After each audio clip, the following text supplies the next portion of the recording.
Hi, Giselle, how are you? Good. Jay Mohr, thank you so much for being on my podcast on this fine Friday. I'm playing on Your Handsome Tuesday. Yeah, Fine Friday, Handsome Tuesday, Wacky Wednesday. Exactly, right? What Wine would Thursday Wednesday, be? Taco Tuesday. What would Thursday be? That's a tough one. If you enjoy horse racing. Thoroughbred, Yeah. And Thursday. I appreciate you being very punctual because actually that's one of my biggest peeves, like guests coming like super late. And I was like, damn, are you pulling a Madonna? Like I only have free 40 minutes on Zoom. I sat there with the screen for about five. I was here about 5 minutes early. I Oh was my like, gosh, me too. I'm like just staring at it, like counting down. That is so funny. Okay. Well, Jay Mohr, I understand that every Tuesday you drop a new podcast episode. You just had Ari Spears on your show. How far in advance do you book your guest? not too far, about a week. The More Stories podcast. It comes out Tuesday, and it's comics are difficult to pin down, so it's really who is available. With comics, weekends are out. You can't. But about quick answer is about a week out, about a week to 10 days in advance. And you asked this on your show, so I'm going to ask you this. What is your fight song going into the ring? Uh, I think the easiest one is "Dirty Deeds" by AC/DC. Okay, that's a good one. Dun, dun, dun, dun. You need something where there's a little bit of a guitar up front where the crowd knows you're coming and they get hyped up. Yeah, yeah. And What's then yours? okay, that I knew you were gonna ask me that, so I had to be prepared. So there's a couple of choices. Um, I don't know if you heard of a band called Glass Animals. Yeah. Okay, so they just dropped their album, so damn good.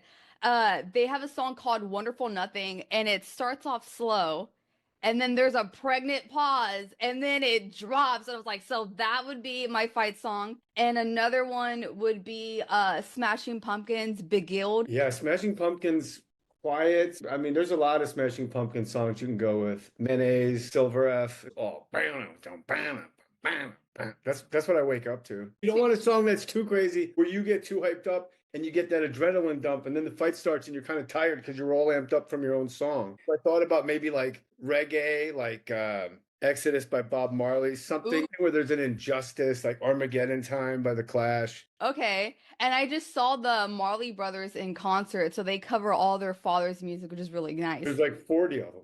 I know. And I was reading on Wikipedia that there's some that he hasn't claimed. Yeah, because my fight song for a while was Jam Rock by Damian Marley. I don't even know if he's related, Oh yeah, yeah, he's the youngest of the Marleys. but Jam Rock's a banger. It is, yeah. Dun dun dun dun. Anyway, I'm not a singer, so I disagree. okay. So I was going on a deep dive on your social media, and you saw U2, and just for you, I'm wearing my U2 shirt. I almost wore mine. No freaking way, we I could got have the been Joshua tree. twins. Just like Uh, I swear to God, maybe I'll go change right now. you saw them at the Vegas Sphere. How was that experience? It was exactly like being on mushrooms without being on mushrooms. And then I posted that clip of me during Ultraviolet, maybe one of my favorite U2 songs, and everybody just assumed I was on mushrooms because I was just like laughing. I just kept laughing. Like I couldn't believe how great it was. And I was in a suite. I'm old, so I could sit down the whole time and rest my achy old back. Well, you know what? I'm 30, and so now I just prefer like the balcony, like the front row balcony, because like I don't want to stand for like 2 hours or so for a concert. Yeah, but on the balcony, you get to lean a little bit on the thing. Exactly. No matter how late you go to a concert, you're always waiting an hour at least. Hmm. So you know what? It says the show starts at 7. We'll leave here at 7. Then you're just standing there at 10:10 and you're like, what's going on? It's a school night. Come on, Bono. Because like I don't have school, but I got kids I gotta take. Right. Yeah. Do you remember when U2 they had to apologize because they released a free album on iTunes?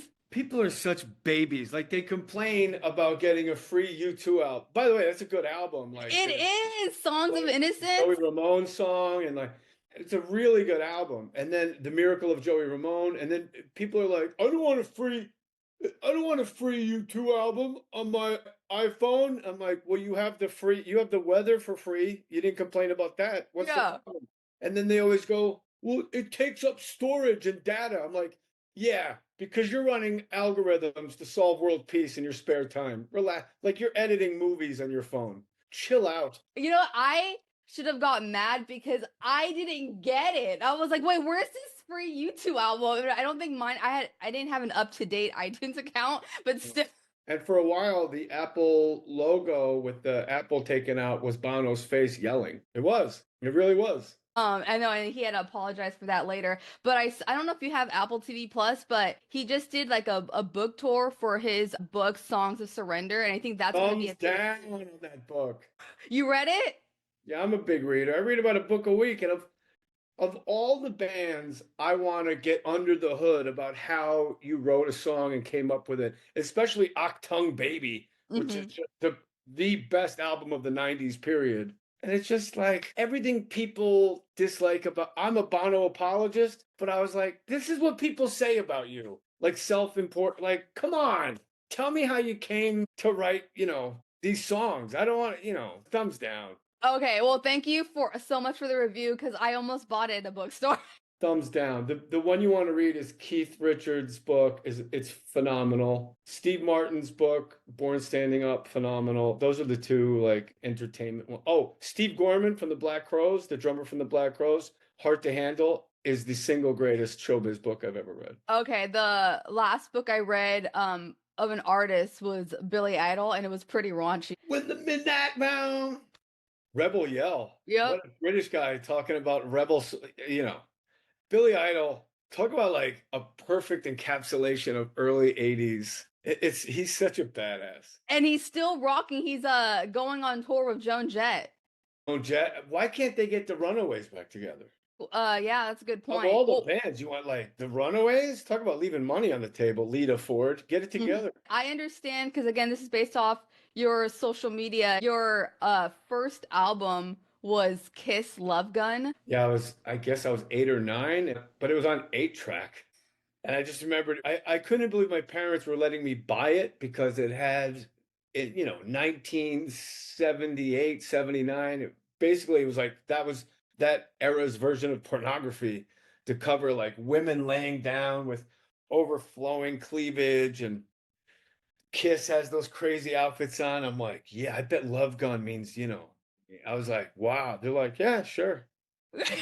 But parent growing up in New Jersey in the 70s, there wasn't a lot of supervision. Like they took me to see Stripes in the theater. They took me to see, they couldn't get a babysitter. We saw Apocalypse Now. I was 8 years old, like, whoa, this is intense. I know, right? Oh my God. I've seen a lot of rated R movies with my mom. Like, oh, it looks good. It gets so embarrassing when they, especially like sex scenes, you're like, oh my God. There was a study done that younger folks don't really care for the sex scenes. I feel like the adults are more like that because the whole ideology like sex sells. And if you watch something on HBO Max, well, at least in the first episode, there's like sex going on. I don't like them the same reason I don't like car chases. Like, nothing's happening. There's no, like, okay, once these people agree to have sex, I got to wait for this to be finished before we get back to the story. Car chase. Once you leave and this car leaves behind you, it's like, okay, great. Like, moving on. That's what I love about Law and Order. You never see them traveling anywhere. They just go dunk dunk and they're at the door of the guy. They're never in a car on their way anywhere. Oh my gosh, your impression of Sam. Sam Waterston, is that what we're doing, Your Honor? Yeah. Wiping our nose with the Constitution? Wow, you did do a deep dive. I haven't thought of an impression in 10 years. Oh my gosh, because my mom's currently, even though the show's over, she's watching Gracie and Frankie, and he's on there. And so I'm seeing him, and I saw your impression. I forgot I even did that impression. He's in like a lot of old movies too. And still with the bushy eyebrows. You know who's got the bushiest eyebrows ever? Is I just watched Gladiator, and there's like one governor guy and his eyebrow, and then he puts on like a red wig before one of the Gladiator battles. And I just remember he had like big, but have you ever seen somebody in real life with eyebrows that are way too big and you can't even concentrate when you're talking to them? That's a good one. Okay, so Blast from the Past, you were involved with SNL back in the 90s and you attended SNL 50 and you mentioned how that was the greatest weekend of your life. Any fond moments of that reunion? I was really on SNL 50, I was really sort of overcome with how positive and how grateful and how loving it all was. There was no head trips. It was just everybody was so happy to see each other. And then people you've never met, people you met. I spoke with people I haven't spoken to since 1993, and they would just go right into something that happened in 1993. The writer Steve Coren, he goes, I go, hey, and he goes, remember that Weekend Update piece we never got on the air about the singing gay movie critic? I go, yeah, I remember that. It was, and then people you've never met, like Jack White. I just see him in the hallway, and he goes, Jay, and I was like, Jack White knows who I am. This is crazy. I went to use the restroom mid-show. Zach Galifianakis is coming down the hallway, and I go, Zach, are the bathrooms down there? And he goes, yeah, Keith Richards is in there. I walk a little quicker, but I missed it. But I did see Keith Richards did walk past me. Oh my God, did you talk about his book? Yeah, I was like, yo, Keith. No, if I was gonna talk to Keith Richards, I don't know where I would start. It's such a mountain of awe. I don't even know where I would start if I started talking to Keith Richards. Guitar licks and just Exile on Main Street, Sticky Fingers, his solo stuff, Talk is Cheap. Oh, yeah, it was pretty badass. Or the time that you talked about him, wasn't he fetching a coconut from his tree? Wow. Yeah, I decided I had a problem when I fell out of a coconut tree. Wow, Keith, would you rip your school pants? Really? You know what? I got a lot more material than I thought. You're really blowing the dust off some gems. Oh yeah, see, oh, so that's what you're jotting down. Well, I wrote down Glass Animals, Wonderful Nothing. Whenever you're on a dating app, like half the women on it, their song, it's always a Glass Animal song playing along with their pictures. Or it's Talking Heads, This Must Be the Place. For a younger woman, Talking Heads? Well, it just the montage of I was like, yeah, because they give you options. Like every morning I write a gratitude list, and when I put it on Instagram, I hit the music icon, and there's like a list of like 15 songs. So if I want to go easy, I'll just hit one. Placed by Talking Heads must have been like the go-to for every woman on a dating app. Burning Down the House. I know they have so many other good ones. I don't know if you want to date somebody, but that's the song. If you, especially you're coming out of a divorce, and it's like, oh, she looks attractive. What's the song? Oh, Burning Down the House? Right. I can't wait to meet her. Red flag. I bet you for the females for Glass Animals, probably Heat Waves. It is Heatwave. Yeah, because it's a banger ass song. We actually play it a lot on my radio station. Okay, so going back to SNL, you worked closely with Chris Farley. There's a biopic in the making. I think actor Paul Walter Hauser, he's also worked with Clint Eastwood. You have too. He's casted to portray him. What's something you want in the movie that stays true to Chris? Chris had a joy about him. It was like something you see like in little kids. He had wonder and awe, and if you showed him something, he'd say, "Really?" Like he was really. He was the most beautiful man I ever met in my life. We did work together, but it wasn't like, oh, my best friend. But I got to see him almost every day for 2 years, and I was just, he was a wrecking ball of joy. It was like the sun itself just walked into a room. He was incredible. It was impossible to not laugh around him. Yeah. I could imagine like the class clown. First day at Saturday Night Live. It was late August, and I went up to the 17th floor, and it's like me and Sarah Silverman, Jim Downey, the head writer, was there. Like a couple people were in this giant writer's room, and then eventually Chris Farley walks in to go to his office, and Jim Downey goes, "Hey, Chris, you got to meet the new guy. This is Jay Mohr. He's the new guy." And Farley walks towards me, and then he fake trips and makes believe he's thrown up in my lap. Like Chris Farley's head was in my lap then. And then he's like, "Sorry," and just walks away. Well, this place is a crazy place. He was incredible. Like I really believe he had like an Oscar in him. That's a tough. Hauser, good luck, buddy. Yeah. Yeah, I hope he does, justice. And who knows, maybe because talking about the 17th floor, you were talking about how, what was it, Chris tried to take a dump out the window? No, he did. He came into mine and David Tell's office, and he said, "What are you guys doing?" And we said it at the same time, like creepy twins. We both said, "We'll pay you $100 to take a shit out the window." Like we was like, "What?" It was so weird. Like, but that's what we said at the same time. We didn't plan it. And Farley was just like, "Give me the money first." We gave him the money, and he crawled out there, and he rested the window on the back of his neck, and he just started going. We had to fill out a police report because they thought he was a jumper. People in the ice skating rink were like, "Oh my God, look!" So 4 hours later, there's two policemen on the 17th floor, like looking into offices, trying to figure out which office it was, and we're like, Oh my gosh. I would hate like you're walking, like what the hell just like hit my head. "Yeah." It fell in the window onto my desk, so I got my money back because that's not out the window. Ah, there you go. Okay. Or maybe they can include in the movie like the time you wrestled with him. That was intense because I was afraid if I let him go, he'd kill me. He pinned me in the graphics room in front of Fred Wolf and David Spade, and then I got him in the writers' room in front of all of the writers, Alec Baldwin and Kim Basinger. And I had him in a cradle, and I was afraid if I let him go, he'd kill me. So I just kept squeezing and squeezing. And then I let him go and I walked to the night elevators to go home. And I just feel like this rumbling behind me. And I look and I see Chris walking like like a Frankenstein to come get me, but real slow. And all the writers and everybody like Al Franken, Alec Baldwin, they're all behind him. Like it was exactly like in school, like when there's going to be a fight and all the kids run out. And I was hitting the button to the elevators, and the elevator opened and it was filled with people in tuxedos coming from the Rainbow Room, old people in tuxedos with red face. And I slide into the elevator and Chris comes to grab me and they go, Chris Farley. And he just goes, and he turns and walks away. So his fame saved me from getting a beat. Oh my God. That itself could be an SNL skit. It was, and then you're like, do I go to work tomorrow? Is he going to beat me up? Rest in peace, Chris Farley. Okay, so you have a few shows in San Francisco at the Punchline. It's Thursday, March 20th through Saturday, March 22nd, various evening times. I think earliest is 7, the latest is at 9:45. And so that's what the map's for, like you're pinning your location. Yeah, those are the places, those are the cities I play. There's no reason to go to Edmonton ever again. We can take that one out. Was it Grand Rapids, Michigan? Yeah, that's gone. Let me see. Grand Rapids can go. Can't all be San Francisco and Denver, you know? Have you noticed our self-driving cars Waymo? Yeah, my wife, every time we're in the car and we see one, my wife goes beep at it. I want to see what it does. Nothing happens. Would you ride inside a Waymo? Yeah, of course, sure. Yeah, I think it's pretty safe. People are very skeptical.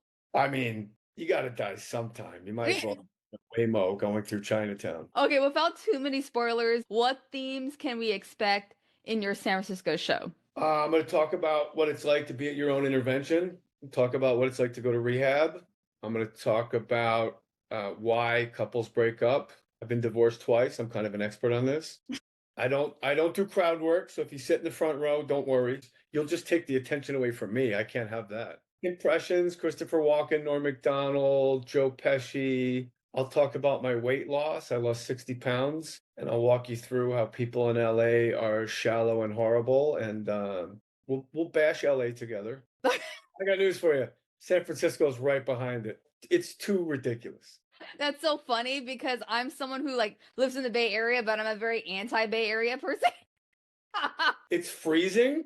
Mm-hmm. It looks like a giant day after Mardi Gras all the time. Yeah. I'm on record as saying San Francisco is the most beautiful American city. It's just too bad it has politicians. And LA is the same. Look, I'm not a political guy, but I do know as I travel the country, the red states I perform at, the town, everybody seems to be pretty happy. It's clean. The blue states, everyone's got a complaint, and it's yeah. And that's a proud registered independent. Well, hopefully, when we come see your comedy show, we can let go of the politics for one brief moment. What's the most difficult impression to do? Well, if it's difficult, I don't really tend to do it because you can't risk it not being perfect. They have to be, we're in a perfect business. Like if you mess up on stage, you could do an hour and they'll come up to you at the meet and greet and like, I remember you messed up that joke. It's like, what about the other 58 minutes? So if I've always had a hard time doing Nick Cage, but I can't do Nick Cage. Like it makes me crazy. It's hard for me to do. And it comes and goes. So Russell Brand's really hard because he's so smart. You can't ad lib as him because I can't do a Russell Brand ad libbing impression with my brain. I have to like write down things to say as Russell Brand. You're delightful. Are you real? We're all bits of light and the space between us is not empty. That's pretty good. You can fake a British accent like Renee Zellweger in Bridget Jones' Diary. Yeah, let's go. Have you found like comedy to be very healing, like medicine for you versus like working? Well, if you don't laugh, you cry, and having something to do in rehab, like cataloging the weird things that would happen. And it's certainly, of course, laughter is healing. But specifically for me to do comedy and to talk about rehab, it maybe was cathartic at some point, but it's really just, this is my job and this is my craft. And suddenly there's 20 minutes of new material just put in my lap. So now it's my job to make the donuts, to Mhm. just sift through the things that are working and not working. But it wasn't like, thank God I have comedy or I wouldn't have been able to get through this. That wouldn't be accurate. But yeah, I mean, it's my job. So no matter what I'm doing, whether it's a new marriage, a divorce, having kids, having another kid, coaching wrestling, whatever I'm doing, that's what I talk about. Giselle, I'm not a good writer, but I'm a great reporter. I'm great at relaying what's happening. I'm really good at sharing with you what just happened to me. But as far as like sitting down and writing material, I've never done that in my life. And that is why you have a podcast, because that's why you relay stories and such. Going off your IMDb, but you were on a couple of episodes of West Wing. Yeah, I played some guy Taylor. He was kind of like Tucker Carlson. I had to go. Me and Allison Janney like went head to head and had like a crazy on-air battle. And man, you want to talk about intimidating? Have many pages of dialogue where you're arguing with Allison Janney, where you interrupt Mm, each other. It was crazy. Thankfully, I was playing a talk show host, so you have like cards all the time. So I just yeah. had lines. I cheated. I totally cheated. Well, I think there's rumors of a possible reboot, so hopefully maybe we get to see you again. I also saw this in the news. The producer for Last Comic Standing, Peter Engel, just passed away. Yeah, bummer. What a great life he had, though.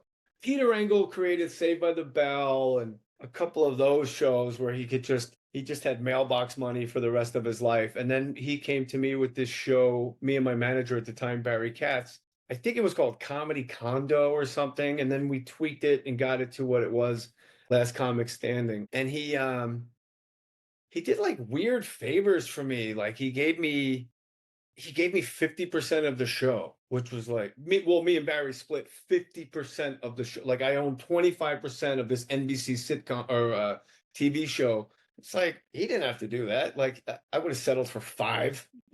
So I visited him. He started having a couple bad falls, and he had like one of these bitchin' penthouses on Ocean Boulevard in Santa Monica overlooking the ocean, like your dream apartment. And he'd always be like, JJ, did you know Britney Spears used to live here? Yeah, Britney Spears lived here. He was just like an old bubby, or whatever you call a Jewish grandfather. He was just like, uh-huh. Britney Spears lived here. I'm not complaining. He really like lived his life. Like he had a great life. He loved his kids so much. Oddly, I was in Long Island last weekend doing stand up, and on my flight home, I'm sitting in first class, and people, they walk past you and they get kind of bottled up next to you. And I look up and this lady's like crying, and I'm like, goes, Jay? She goes, I'm Peter Engel's daughter. He's not doing well. Like she was flying home to be with him. It was like he died 2 days after that. So I'm glad she got home to see her dad before he passed. Yeah, well, I'm glad that you shared very kind thoughts about Peter, and congratulations to your wife, Jeannie Buss, because she's an executive producer on Running Point, which got renewed for a second season. Number one show on Netflix. Let's go. 9.5 million viewers. I'm like, that's more than the NBA playoffs get. That's crazy. She's got Sincoro Tequila. She's got Women of Wrestling, which runs nights on the CW. And now she's got Running Point with Kate Hudson and Mindy Kaling. Oh, yeah. She owns the Lakers, and they're on fire. I know, they're killing us warriors. I know everyone knows you from Jerry Maguire, maybe even Street Kings. I know you from Small Soldiers, but I will have to say, and I had to show you the DVD, I know you from Polly. Hooray! I wish I could fly. I love that movie. It's such a touching movie. I saw this, I'm like, I gotta get this even as an adult.